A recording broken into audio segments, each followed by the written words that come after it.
Time का भी ख्याल रखे के हो ना। जरूरी बा।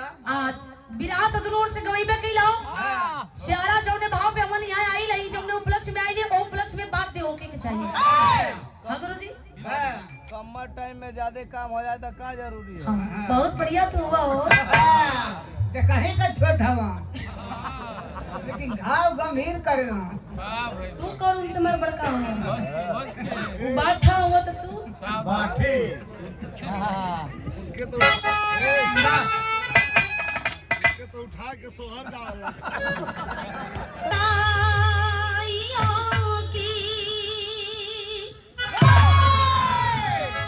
सदा कह रही है खुशी की मुबारक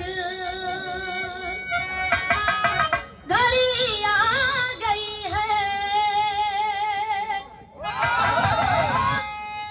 सजी सुख जोड़े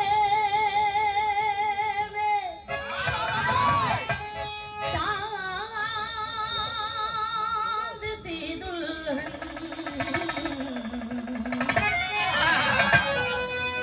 छमी पे फलक से परी आ गई है हो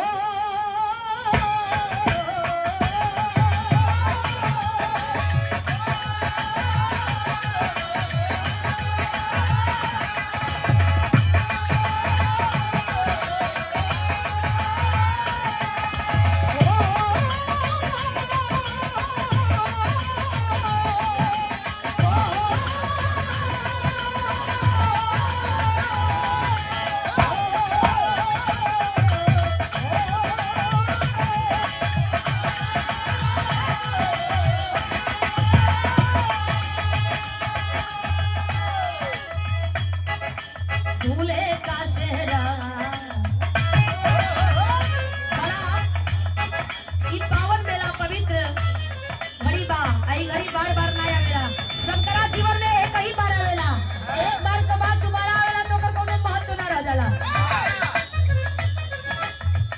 ए भैया आज से नया जीवन का शुरुआत हो रहल बा बर वधू के बहुत बहुत बधाई बा। कल जला मालिक जोड़ा बना के भेजलन सबकर जोड़ा बनौले बड़न कहीं न कहीं।